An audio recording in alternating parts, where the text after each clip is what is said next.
Hello, and welcome to Surfacing TV, a new show with a new concept. That's right. We have DJ KJ, and the KJ, yo. beautiful Patricia Gordon telling you y'all. like it is. Like And it let's is. not forget the charismatic style of Genoa Ricardo and our street host, The Bremer. Yeah. From the underground, we're surfacing. From the underground, we're surfacing. Surfacing TV. We got more to bring. We dance and sing. We're working with the best. We'll never rest. Put us on, and we will pass any test. Don't you want to know? Here we go. Busting through, coming from the underground. Telling you like it is. Telling you like it is. Hi, I'm Double D from Surfacing TV, and today we're gonna have TUFG, so don't touch me. Let me tell you about this episode I saw, the dating game, right? It was whack, right? It started out like this. Welcome to the dating game. Today's guest is Valerie from the Valley. And we got 3 bachelors. Bachelor number 1 claims he's the leader of the Nation of Islam. Bachelor number 2 is a washed-up comedian. And bachelor number 3 is a multi-platinum rapper. Are you ready to start, Valerie? I guess so. Okay, like, I don't know, like, bachelor number 1, I mean, I have to ask you a question. Okay, like, would you let me put handcuffs on you and, like, do you know how to stimulate me? First of all, I'm not going for any of those barbarian bracelets you would like to put on me. Second of all, it's already been over 400 years that I've been oppressed along with the rest of my brothers and sisters. But I could stimulate you with my Nubian sword. Okay, like, bachelor number 2. I mean, like, would you let me put cuffs on you? And, like, how would you stimulate me? Well, first of all, I think I'd like to take my IROC Z with the Playboy air freshener hanging from the rearview mirror, and I'd like to park it in your tight little garage. Oh! Okay, like, bachelor number 3. If you saw me, like, laying outside in the front of my house tanning, like, what would you do? Well, first of all, I don't do drive-bys no more. But I would roll up on you and ask you if you want some, honey. Okay, like, bachelor number 3, if you saw me, like, tanning outside in my front yard, like, what would you do when you drove by and you saw that? Well, first of all, I don't do drive-bys no more. But I would roll up in there and ask you if you want some, so I could give it to you, biatch. Okay, bachelor number 1, I have to ask you the same question. If you saw me tanning outside of my front yard, what would you do? Well, first of all, I would know that you'd be tanning due to your lack of Nubian heritage. But I would like to slip you a little bit anyways because I know I can satisfy you and I have what you need. Come to the nation. Okay, bachelor number 1, I have to ask you another question. I support the Republican Party, and I also feel that Rush Limbaugh, he has some interesting views. Which way do you vote? First of all, I only support Brother Gaddafi. And second of all, you must be a devil and an antichrist for supporting those barbarians. But I still would like to show you my Nubian rod because it's the only thing that will save you at this point. Bachelor number 2, tell me a story. Okay, Jack and Jill went up the hill, each with $1.25. Jill came back with $2.50. Oh, bada bing, bada boom. Bachelor number 1, tell me a story. First of all, I would like to say, if I'm not chosen today, it's due to a conspiracy of the powers beyond our control. At least my people's control. But I would say to you, follow the Honorable Elijah Muhammad. Come over to the nation today, and I can save you. You only have one more question, Valerie. The show's almost over. God, you're stupid. I know you are, but what am I? I know you are, but what am I? I know you are, but what am I? Infinity. Okay, like, bachelor number 3, this is my final question. I just want you to give me, like, a summation of, like, what you feel. I mean, tell me a story. Well, I guess I'll just put it like this.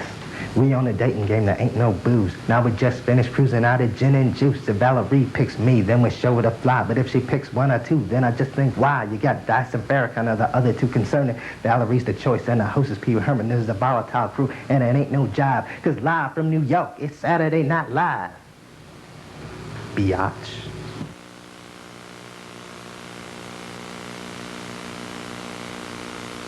Welcome to Surfacing TV, telling you like it is. I'm your host, Genoa Ricardo, and today we have TUFG in the house. What's going on? How you doing, sir? Welcome back to the program. Chilling. I love coming here. Yeah. Before we get into anything, Roydell Records furnished us with a tape of you being the funny man, being Mr. Comedian. So before anything else, we're gonna run that. So check it out, and we'll be back in a second. Sometimes I think about different scenarios with different characters. Like, I think about father and son teams. I think about myself and my own father, but like different famous people. Like, imagine if Rodney Dangerfield was Snoop Doggy Dogg's father. Oh, Snoop, look at this report card. Oh, how you ever gonna get into college? I think you got a Y on here. Jesus Christ. What are you gonna do, be a garbage man like me? Oh, I don't wanna go to college. Oh, you don't want to go to college. You know everything, right? I don't want to go to college. I want to be a poet, and I'm already there, but you just don't know it. Because I got a fly ride with girls on my side, and though I have a beat, but got the law on my side, you made a good point that I didn't make the grade, but once it's certain, I'm getting paid. Oh, boy, no respect, no respect. No one listens to me, oh, I tell you. Now, I don't know if you guys remember Spicoli from Fast Times at Ridgemont High. He's like the surfer dude, everything he wanted. Imagine him with a gangster like Tony Montana from Scarface. Look at this place. The roommates, by the way. Look at this place. It's a pigsty. I told you to keep it neat. How many times have I told you to keep it neat? It's horrible. Oh, chill, Kimosabi. Everything's gonna be like, all right, dude. No need to get all out of hand. I mean, just relax, okay? Things got a little out of hand. Just chill.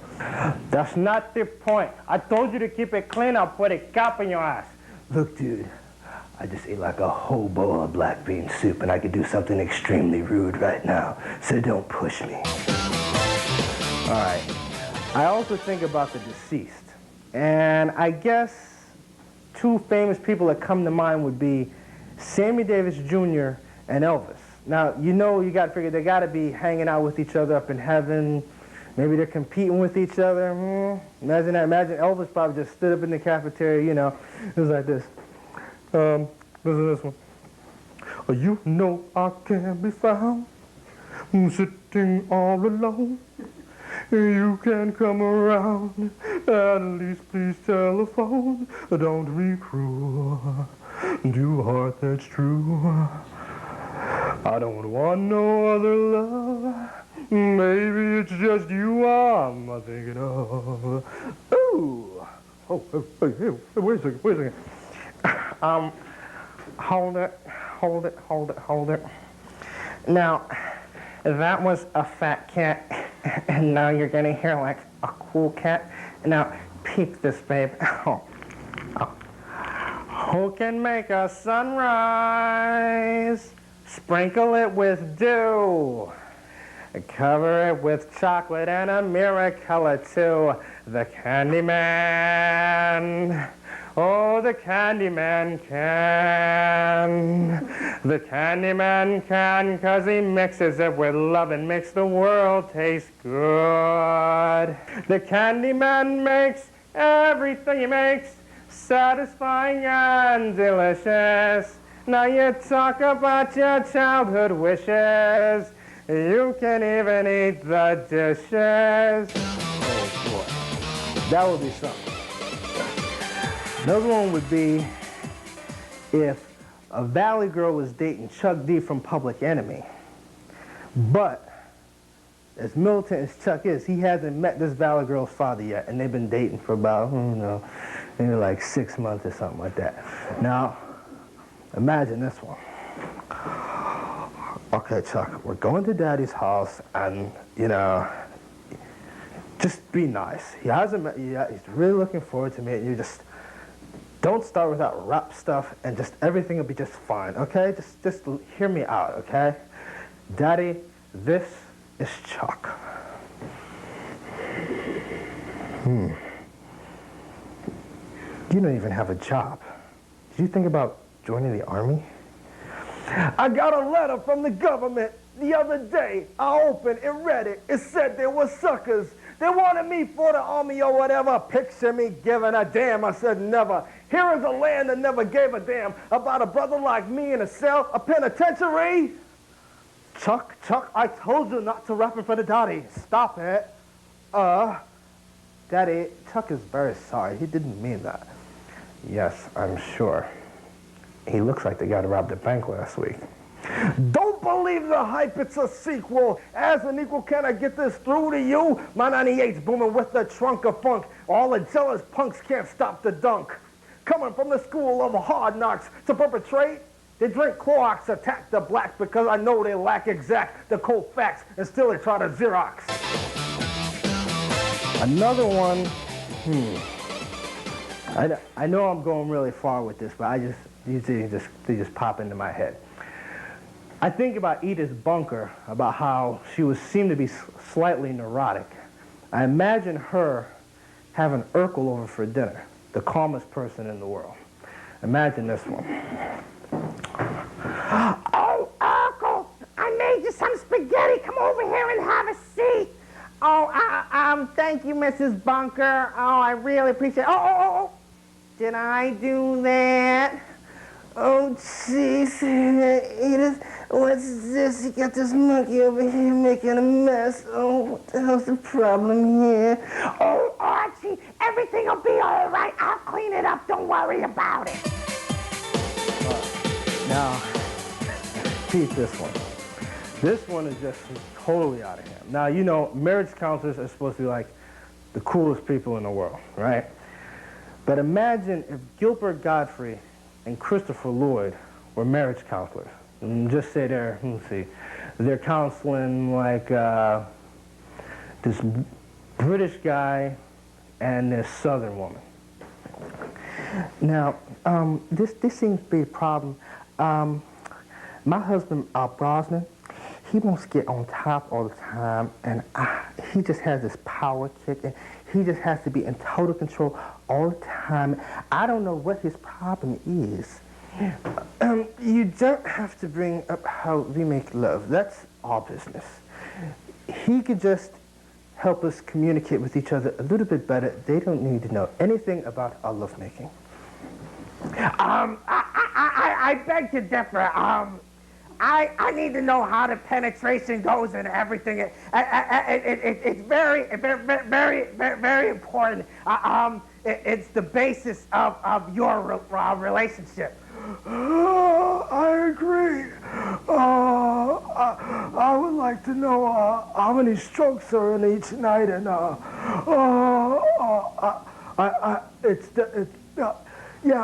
I think you do need to explain everything there. Tell us everything that goes on in the bedroom. I have to go to the airport to get my luggage.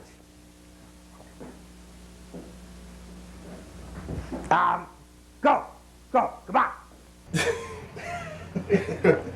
Mr. Comedian over here. All right.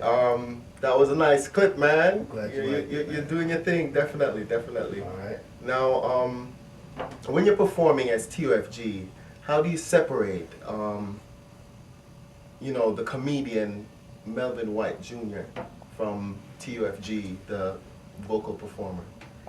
It's just two different things. You got your mindset on, with the music or the comedy, but there is a lot of comedy in my rap though, which, you can definitely pick that out. You can look for it.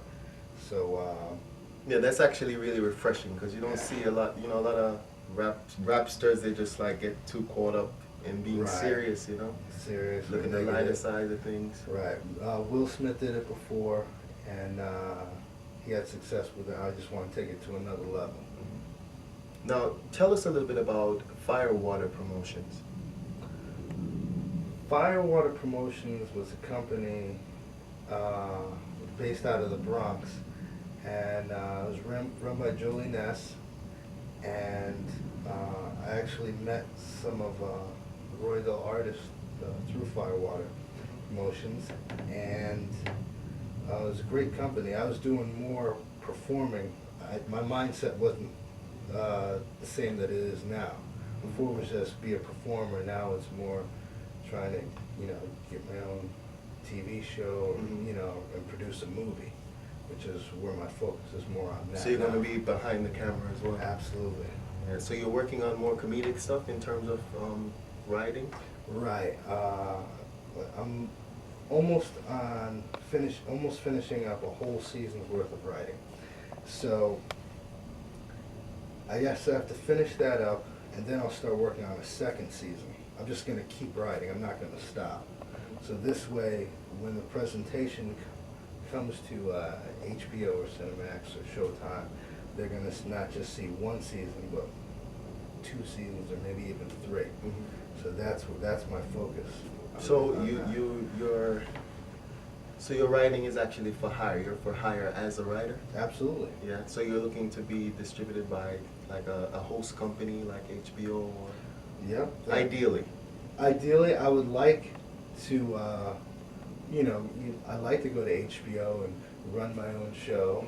But if I was writing for Mad TV or Saturday Night Live, I don't have a problem with that either. Oh, I can definitely see that happening, man. Definitely not Definitely.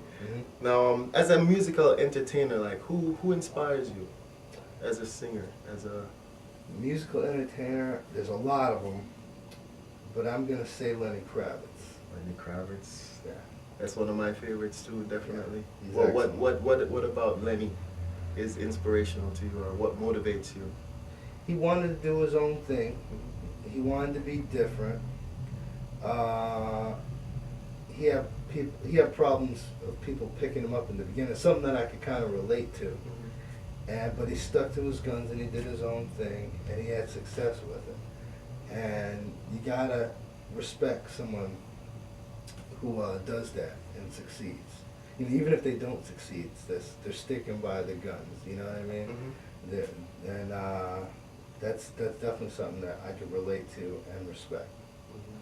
Absolutely. Definitely. Now, if anybody is out there watching and they would like to contact you, is there a way that they could do so? Absolutely. Yeah, like how would someone get in touch with you? The number for Kilimanjaro Productions is 1-800-391-0934. Okay. And is there anything you would like to add to inform our television audience, like that we didn't cover? Like anything you want to say to anybody out there in general? About your music, about comedy? Well, I've got some rock material coming. We've already finished a few tracks in the studio, so we just have to finish up enough tracks to have a complete album.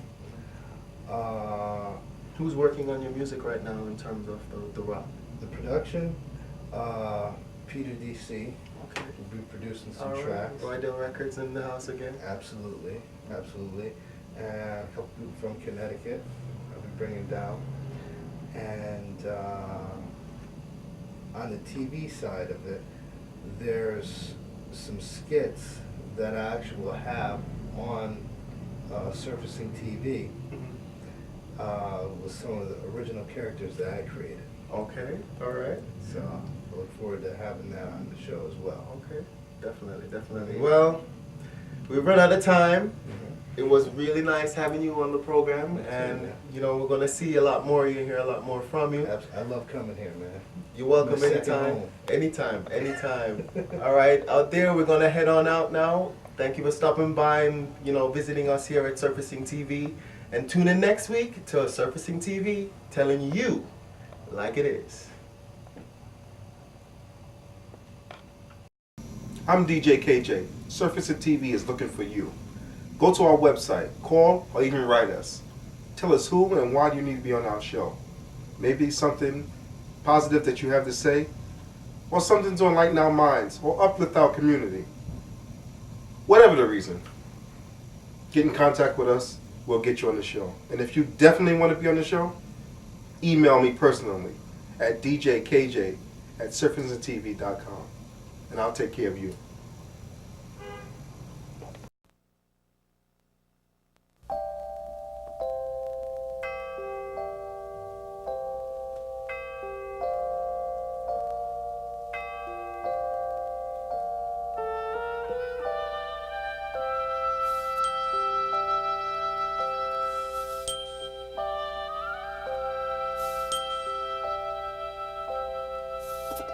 When I think of home, I think of a place where there's love overflowing. I wish I was home, I wish I was back there with the things I've been knowing. When that makes the tall grass bend into leaning, suddenly the that fall have a meaning, sprinkling the sea makes it all clean. Maybe there's a chance for me to go back now that I have some direction. It sure would be nice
started to believe I'd never find anyone. Doubter tried to convince me to give in. Said you can't win.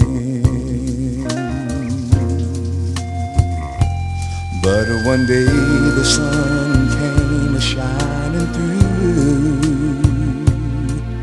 The rain had stopped and the skies were blue. And oh, what a revelation to see. Someone was saying I love you to me. A one in a million chance of a lifetime. And life showed compassion and sent to me a stroke of love, all to you. A one in a million you.